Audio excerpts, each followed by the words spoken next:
Okay, so now will solve these questions. ठीक है, ये वाला सॉल्व करते हैं। पहले एक बार वापस लिख लेते हैं नीचे 114x26। ठीक है, ऐसा है कुछ 114x26, then we have x square, यहाँ 9 है और क्या है 4 इक्वल्स टू 0। ऐसे ही है ना, एक बार चेक करता हूँ मैं। अगर आपने गलत लिख के भेजा है तो सॉल्व भी गलत होगा। Let me just check it once. ठीक है, यही है। ओके, 1 2 4 4 6 9। ओके, तो अपने को फाइंड क्या करना है, x क्या है। ठीक है, x की वैल्यू फाइंड आउट करनी है। देखो बहुत इजी है, we just have to solve this determinant and equal it with 0। यहाँ पे अपने को दिख रहा है कि क्या बनेगा इक्वेशन, क्वाड्रेटिक इक्वेशन बनेगा, right. So we'll expand with row 1। ठीक है, यही सबसे इजी मेथड मुझे लग रही है, क्योंकि वेरिएबल जिस भी रो या कॉलम में उससे एक्सपांड करो, that will be easier. Okay, so क्या बनेगा देखो, ये पहला element 1 into determinant of 2 4 6 9 minus x, determinant of 1 4 4 9, then we have x square to determinant of 1 4 2 6 is equal to 0। तो क्या होगा देखो, 1 into 18 minus 24, right, 2 9 is 18, yeah, 6 4 is 24, right, minus x into यहाँ पे क्या होगा 9 minus 16 plus x square into यहाँ पे 6 माइनस 8, राइट, इक्वल्स टू 0। ठीक है, ये लिखना बहुत जरूरी है क्योंकि डिटरमिनेंट की वैल्यू 0 है, so this will be equal to 0। Okay, फिर क्या होगा, this will be like -6 minus x into या क्या -7 होगा plus x into this will be -2 equals to 0। अभी आगे what we have is -6 plus 7x -2, this is x square by the way, -2x square equals to 0। ठीक है, तो अभी क्या करेंगे, पूरे इक्वेशन को विल मल्टीप्लाइड बाय -1 दोनों साइड। ओके, वाई, ताकि x स्क्वायर का जो भी टर्म है वो हमें पॉजिटिव चाहिए इसलिए। So it becomes 2x square minus 7x plus 6 equals to 0। Okay, so this is our quadratic equation.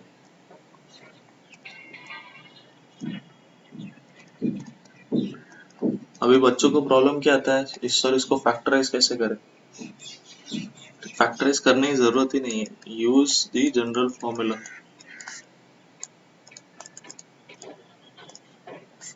मैं हमेशा कहता हूँ this will always work, factorisation work करे ना वर्क करे, okay, this formula will always work. तो यहाँ पे ये b है, this is a, this is c। Okay, so what we get is minus of -7 plus minus root of -7 का square क्या होता है 49, -4 टाइम्स क्या है 8 2 and c is 6, right,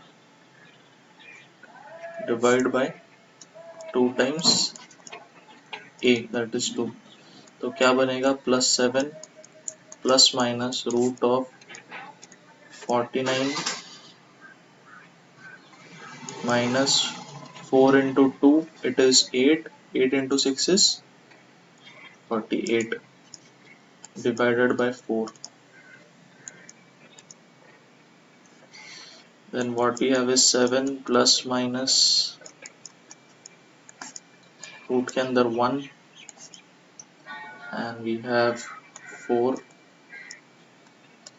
then what we get is 7 plus minus 1 divided by 4। तो ये क्या हो सकता है देखो, it will become like either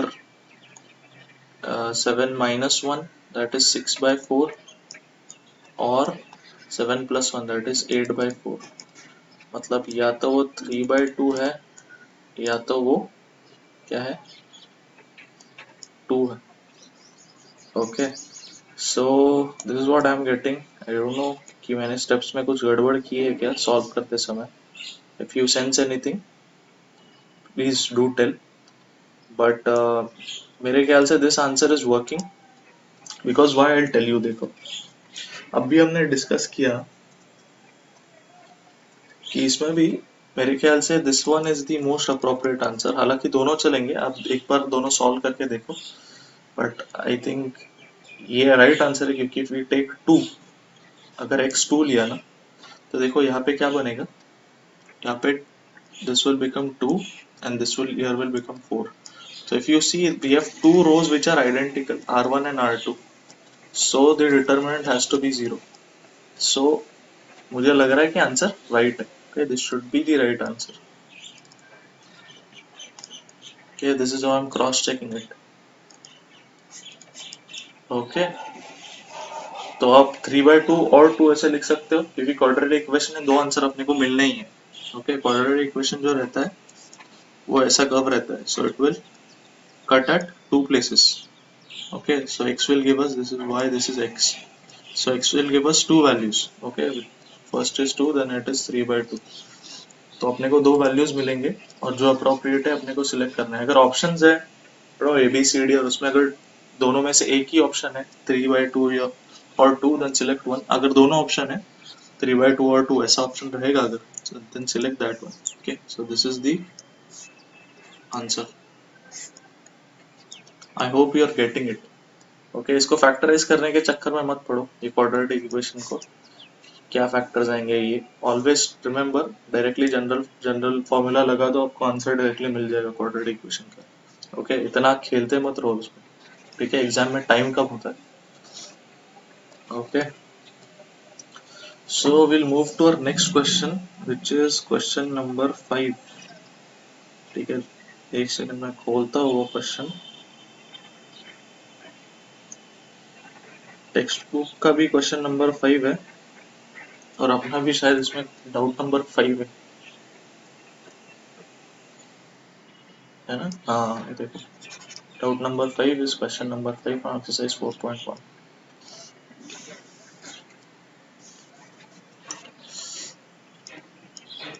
तो क्वेश्चन नंबर 5 तो मैं पूरा क्वेश्चन नहीं सॉल्व करूंगा। I solve, there are two parts in it, I solve one part of it और बाकी का मैं एक्सपेक्ट करता हूँ कि आप खुद सॉल्व करेंगे मेरे लिए। ओके, तो देखो पहले उन्होंने क्या दिया है कि इसको इवेल्युएट करो। a is equal to 2 - 3 5 6 0 4 1 5 - 7। पहले इसको इन्होंने कहा है कि इवेल्युएट दिस। इवेल्युएट का क्या मीनिंग है, इसमें देखो आंसर छुपा है आपका वैल्यू। ठीक है, इवेल्युएट मतलब इसकी वैल्यू ढूंढो, मतलब इस डिटरमिनेंट की वैल्यू ढूंढो। तो ये सबसे पहले उन्होंने कहा है अपने से। ओके, तो और बाद में उन्होंने कहा है कि सेकेंड रो का माइनर और कोफैक्टर फाइंड आउट करना है। ये रो 2 है, इसका माइनर और कोफैक्टर फाइंड आउट करना है। तीसरी चीज उन्होंने कही है कि आपको ये प्रूव करना है कि -a21.m21 plus a22m22 minus a23m23 equals to value of a। और चौथी चीज उन्होंने कहा है कि a21 c21 plus a22 c22 plus a23 c23 equals to value of a। ये प्रूफ करना है। Okay, where m are what, minors and C's are cofactors. तो ये हो गया पूरा क्वेश्चन, ठीक है। तो डिटर्मिनेंट फाइंड आउट करते हैं, ओके। तो क्वेश्चन मेरे पास यहाँ पे लिखा हुआ है, हालांकि आंसर नहीं लिखा हुआ है, लेकिन नीचे जाता हूँ फिर भी मुझे एलिमेंट्स पता है। आप एक बार लिख लो या फिर टेक्स्ट बुक आपके सामने रखो ताकि आपको वो मेन मैट्रिक्स भी दिखे, okay. So what we have is determinant of A कैसे फाइंड आउट करना है। It is 2 times 0 4 5 minus 7. Then we have, or we'll do one thing. See, if you check row 2 it has 1 0, तो फिर मेरे ख्याल से कैलकुलेशन कम हो जाएगा। So we'll start from there.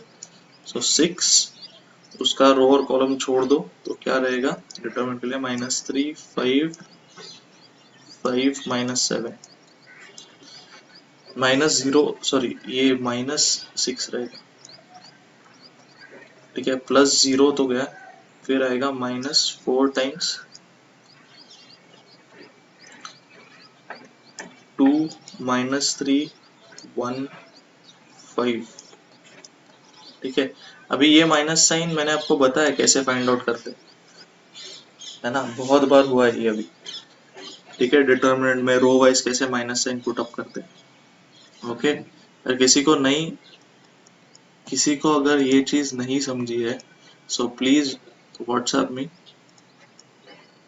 करो पर्सनल पे कि सर क्वेश्चन 5 में जो आपने डिटरमिनेंट किया वो मुझे नहीं समझा, कि मैंने जो रो 2 यूज करके, this is expanding row 2, try this once, खुद से एक बार ट्राई करो, और अगर नहीं समझ रहा है आपको फिर भी, तो you can message me, I will explain, okay. तो मैंने आपको बहुत बार बताया ये माइनस साइन कैसे आते हैं, ओके, टू दी जो भी एलिमेंट है उसके सामने, ओके। वापस एक बार बताता हूँ, देखो ये एलिमेंट्स में जब आप डिटरमिनेंट फाइंड आउट करते हो, तो अगर आप रो 1 एक्सपांड करते हो तो इसके साथ बाकी का माइनर लोगे, लेकिन इसका माइनर लेते समय आप माइनस साइन लोगे, ओके। इसका माइनर लेते समय आप माइनस साइन लोगे, इसका माइनर लेते समय आप माइनस साइन लोगे, और इसका माइनर लेते हुए माइनस साइन लोगे। ये माइनस साइन कैसे आती है, एक्चुअली हम माइनर नहीं को फैक्टर लेते हैं।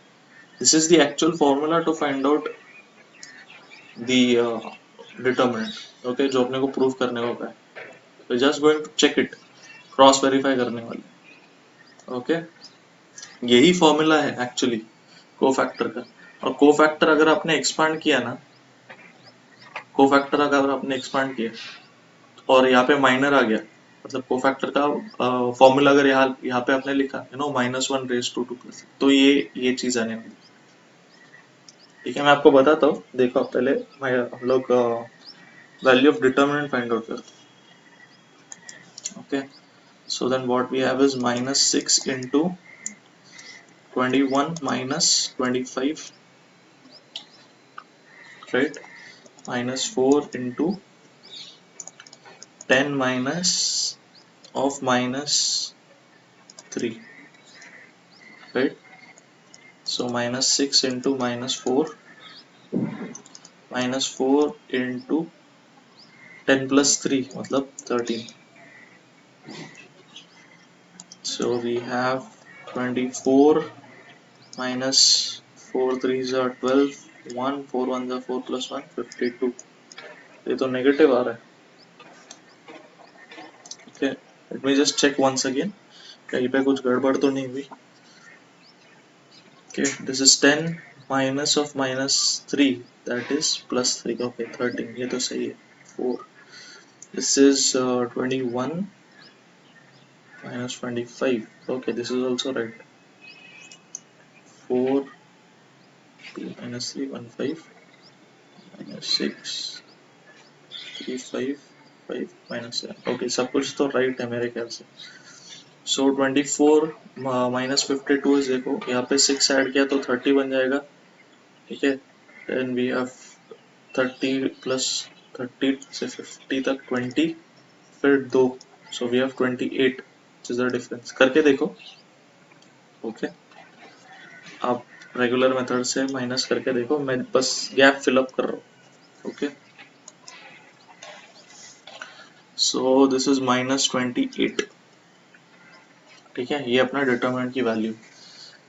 तो अभी अपने को क्या फाइंड आउट करना है?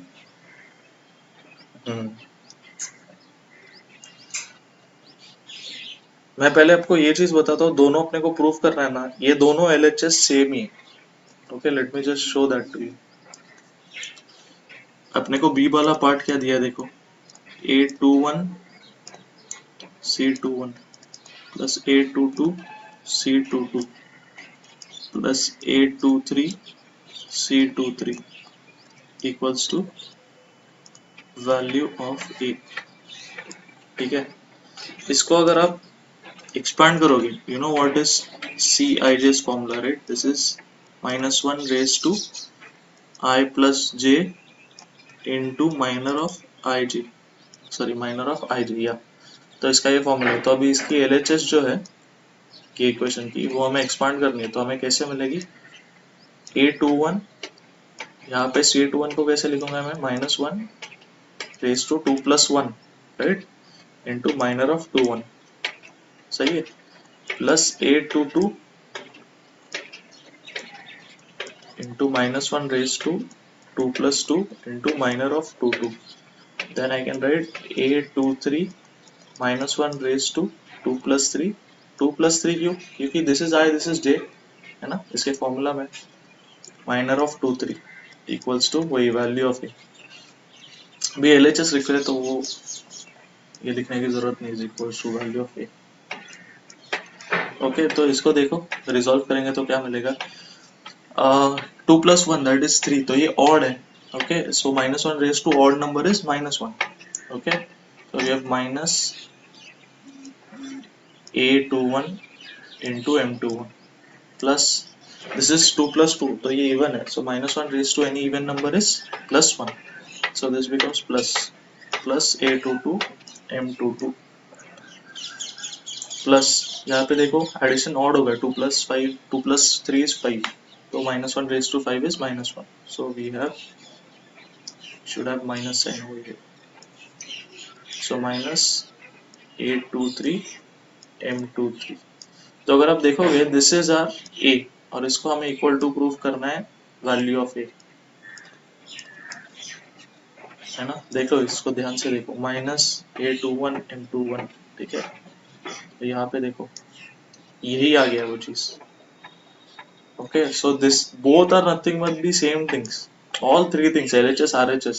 तो ये एक साइड, ये साइड, ये साइड और ये साइड सारे सेम है.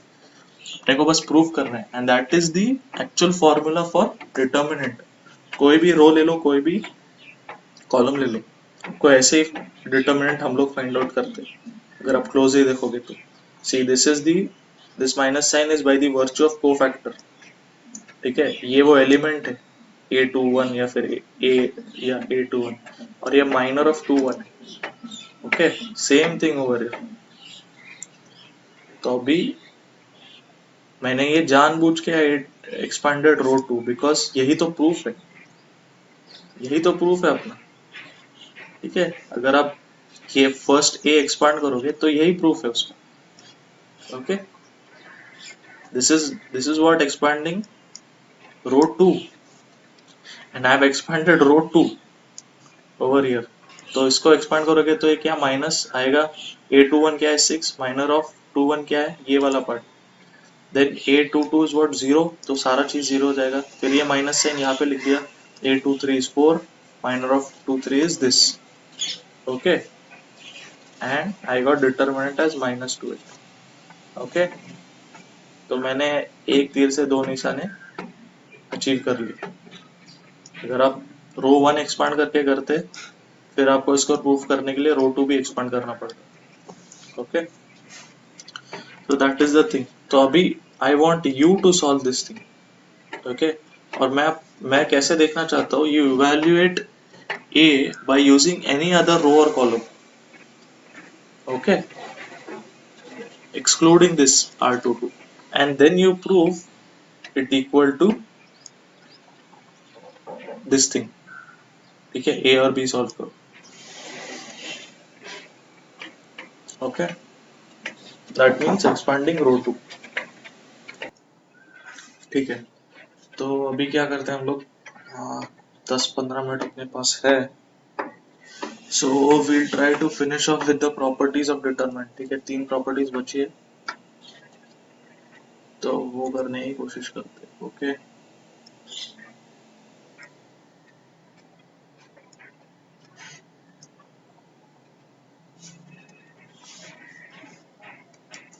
सो next is our property number 5।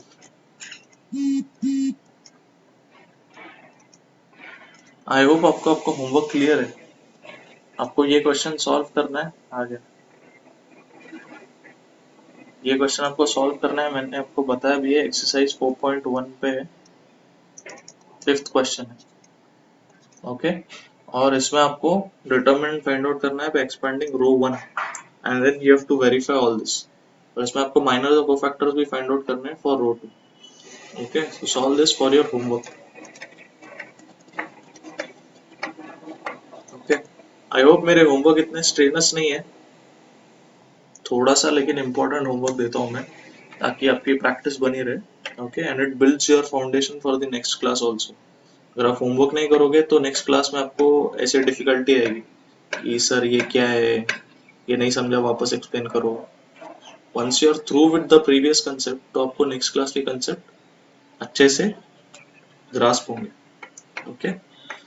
So property 5, what does it say? It says that if each element of a row or column is expressed as the sum of two numbers, then the determinant can be expressed as the sum of two determinants. इसका क्या मतलब है देखो, इसका simply ये मतलब है कि अगर मैं एक रो को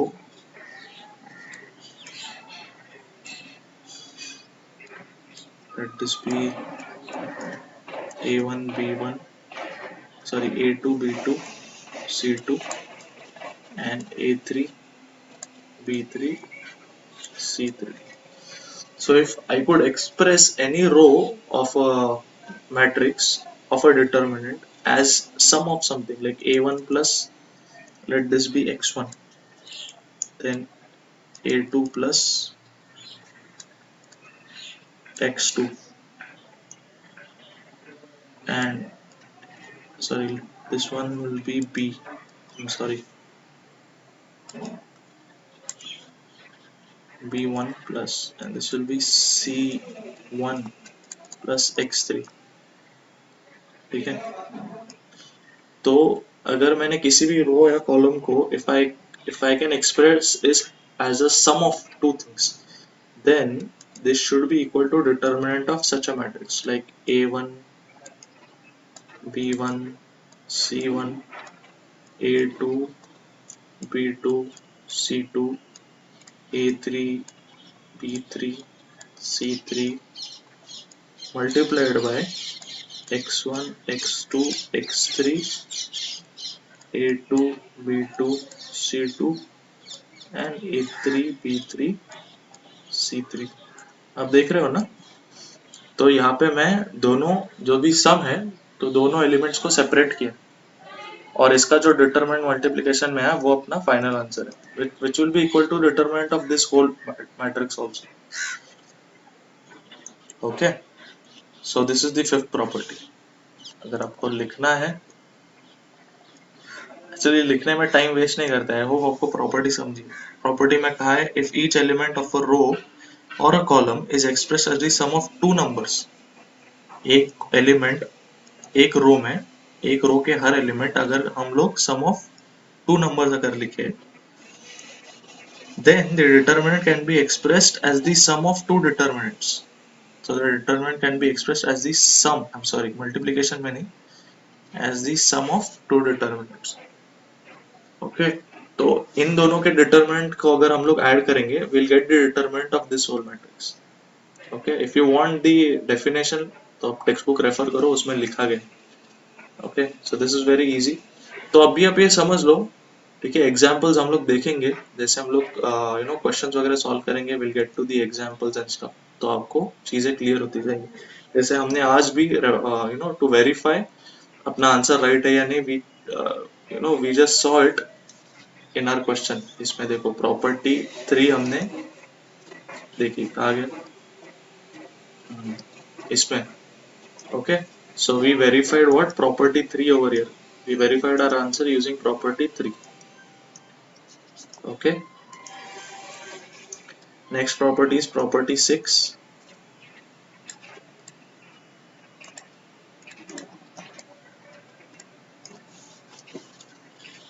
तो प्रॉपर्टी 6 क्या है देखो, ये थोड़ी बड़ी है, थोड़ी लंबी है, लेकिन it is the same thing.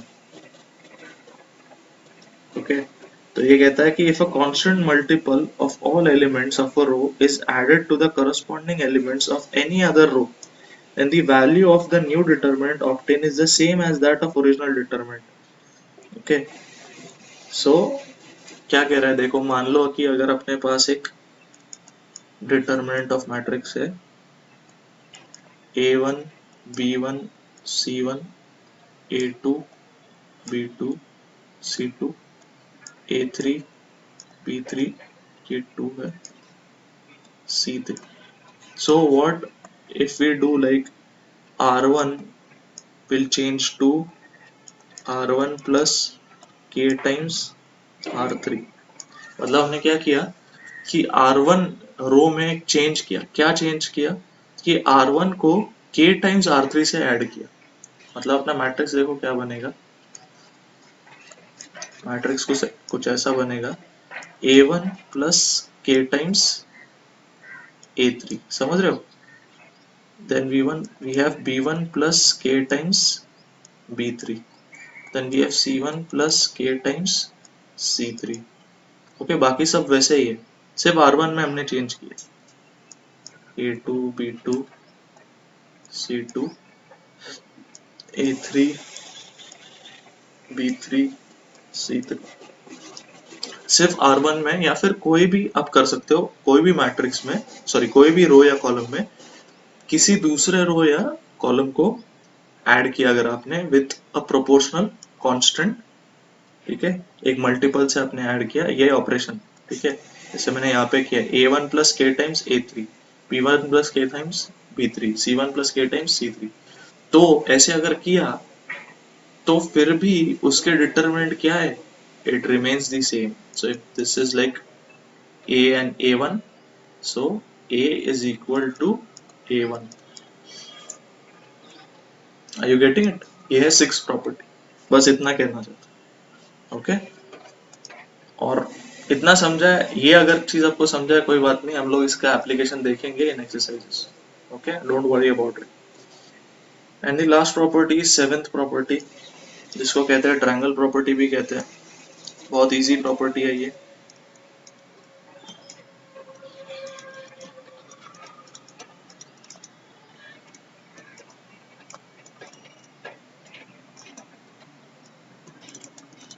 Triangle property क्यों, क्योंकि इसमें देखो क्या बताया ट्रायंगल प्रॉपर्टी में, देखो अगर कोई अपर ट्रायंगुलर या लोअर ट्रायंगुलर मैट्रिक्स है, मतलब A1 B1 C1, यहाँ पे B2, यहाँ पे C3, यहाँ पे C2, तो ये अपर ट्रायंगुलर मैट्रिक्स, राइट। या फिर कोई लोअर ट्रायंगुलर मैट्रिक्स है, जैसे कि A1 A2 A3 B2 B3 C3 और 0 0 0। तो इसका डिटरमिनेंट क्या होता है, इसका डिटरमिनेंट होता है multiplication of the diagonal elements A1 B2 C3, दोनों के लिए, अपर ट्रायंगुलर हो लोअर ट्रायंगुलर हो, ये जो डायगोनल एलिमेंट्स है ना, इनका मल्टीप्लिकेशन होता है इसका डिटरमिनेंट। ओके, तो इसमें रिमार्क है, if all the elements in any row और any column of a determinant are zero, then the value of determinant is zero. ये तो मैंने आपको पहले ही बताया, सबसे पहले चीज मैंने आपको बताई, अगर कोई भी रो या कोई भी कॉलम अगर पूरी तरह से जीरो है, मान लो यहाँ पे अगर जीरो होता है या फिर यहाँ पे जीरो होता है, हाँ, तो डिटरमिनेंट क्या हो जाता है, it becomes equal to zero.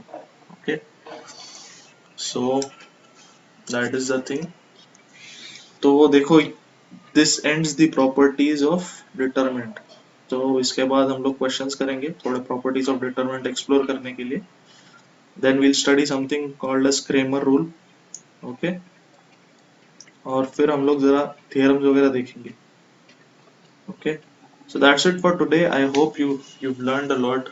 थोड़ा एप्लीकेशन भी आपने देख लिया, प्रॉपर्टीज कैसे यूज करते हैं, property number 3, and you have studied all the properties today. मैंने आपको एक होमवर्क दिया है, एक क्वेश्चन दिया है, पूरा सॉल्व करना। Okay, that's what I am expecting. इतना सा होमवर्क देता हूँ, प्लीज सिंसियरली करना। तो मैंने कहा है आपको, कुछ डाउट हो तो मुझे पर्सनल मैसेज कर देना। Okay, so thank you very much, that's it for today.